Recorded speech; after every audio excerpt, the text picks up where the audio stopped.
Assalamualaikum dan salam sejahtera guys. Jumpa lagi di channel Aku Boleh Buat. Apa khabar semua?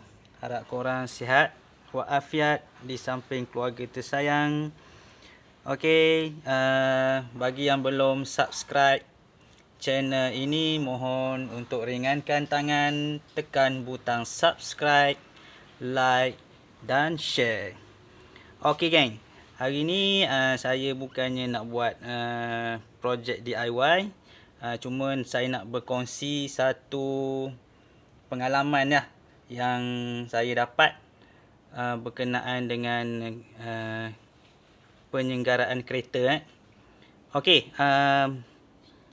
kereta ni asalnya saya hantar ke bengkel untuk tukar minyak gearbox lah. Okey, minyak gearbox auto. Dan apabila selesai siap tukar minyak gear apa semua, ada satu perkara yang tak seronok lah berlaku. Benda tu tak pernah rosak jadi rosak. Iaitu apabila saya masuk gear D, dia menyentak. Sangat kuat sentapan dia tu. Okey, jadi saya pun pergi hantar scan, dan scan menunjukkan error code P1760. Okey, P1760. Bila saya search dalam internet, dia menunjukkan solenoid valve SLT bagi Toyota. Dia tak berfungsi lah. Dan dalam internet tu dia berilah dia punya simptom dia dan juga kemungkinan yang berlaku kenapa solenoid itu tak berfungsi. Okey, yang pertama dia kata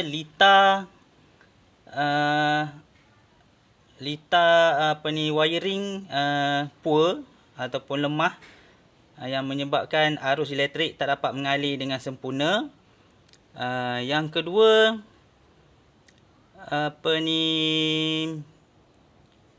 solenoid valve tu sendiri yang ada dalam gearbox tu, solenoid tu sendiri yang rosak. Dan yang ketiga, dia kebarangkalian adalah ECU tu rosak. Okey, dan yang keempat, ada satu lagi yang keempat, minyak gearbox kotor. Okey, jadi problem saya sekarang adalah saya baru tukar minyak gearbox, dan selepas tukar minyak gearbox tu dia jadi tak betul. Masuk gear D dia melompat. Masuk gear D dia melompat. Saya pun memang rasa tak puas hatilah dengan kerja yang dibuat oleh komen tu. Jadi nak tak nak saya pun usaha sendirilah. Saya tengok, saya search YouTube apa semua. Dan dia kata perkara pertama yang perlu buat adalah cek dulu wiring gearbox tu sendiri. Okey, dekat sini saya nak tunjukkan, sebab masalah ni dah selesai, saya cuma nak kongsi sahaja pengalaman ni. Okey, untuk gearbox Toyota Cardinal GT4 ni, dia ada 3 soket wire. Dan ketiga-tiga soket wire ni korang perlu cek lah. Okey, asal dia saya hanya cek kabel untuk soket untuk yang bersambung dengan solenoid sahaja, iaitu yang ni. Okey, yang ni maknanya dia ada kat bawah ni, tak apa nak. Okey, yang ni. Okey, saya cek ni solenoid ni, soket ni saya cek, kok ada longgar ke apa ke, saya cek apa semua. Okey, tak ada masalah. Dan kemudian saya cek pula yang bawah ni pun okey, tak ada masalah. Jadi saya cek, selepas saya cek apa semua tu, saya betulkan wire-wire yang ada tu, saya start enjin dan saya test lagi sekali, dan masih lagi perkara yang sama berlakulah. Masuk gear D dia sentak. Okey, kemudian saya cari lagi, saya jumpa satu soket sensor yang ni. Okey, kalau korang nampak ni, ini adalah soket sensor.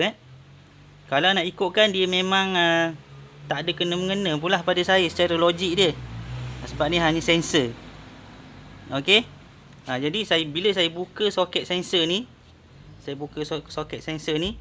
Dekat dalam dia penuh dengan minyak gearbox. Saya pun tak tahu mana minyak ni datang. Jadi saya keluarkan dengan sensor ni sekali. Saya cuci bersih-bersih. Yang dia punya kepala soket ni pun saya cuci bersih-bersih. Dan saya pasang. Dan saya mengharapkan benda ni berhasil lah. Dan alhamdulillah bila saya pasang, saya masuk scanner sekali lagi.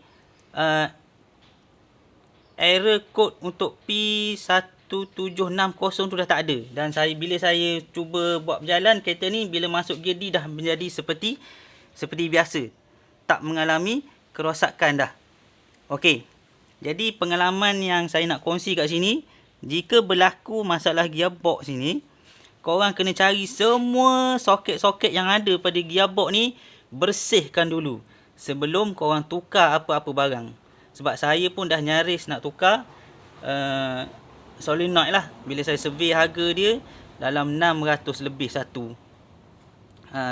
Memandangkan harga 600 lebih, itulah yang menyebabkan saya cuba usahakan cari dulu mana dia punya punca dia. Dan akhirnya alhamdulillah saya berjaya menjumpai punca kenapa bila masuk gear D dia sentak. Hanya kerana minyak bertakung dalam soket sensor ni sahaja.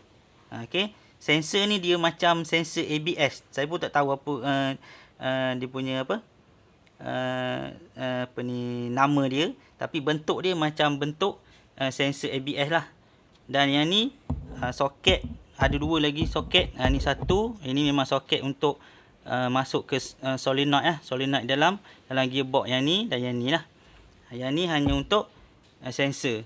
Dan bila saya cuci bersih-bersih ni, memang alhamdulillah kereta saya selamat untuk diguna. Hampir sebulan jugalah saya mencari masalah ni pening kepala. Sebabnya kita ni bukanlah pomen pun. Belajar sikit-sikit macam gitu je. Tanya-tanya kawan. Bila kita kontak geng-geng Kadina, semua kata tu semua simptom gearbox nak kong lah apalah. Jadi ni antara pengalaman yang saya dapatlah untuk kongsi dengan korang. Harap memberi sedikit manfaat kepada pengguna Toyota lah terutamanya. Buatlah macam mana yang saya buat ni dulu sebelum kita tukar apa-apa barang. Okey, apabila keluar error code P1760. Okey geng, setakat itu saja untuk video kali ini. Harap memberi sedikit manfaat pada korang. Mohon maaf atas kekurangan. Jumpa lagi jika berkesempatan.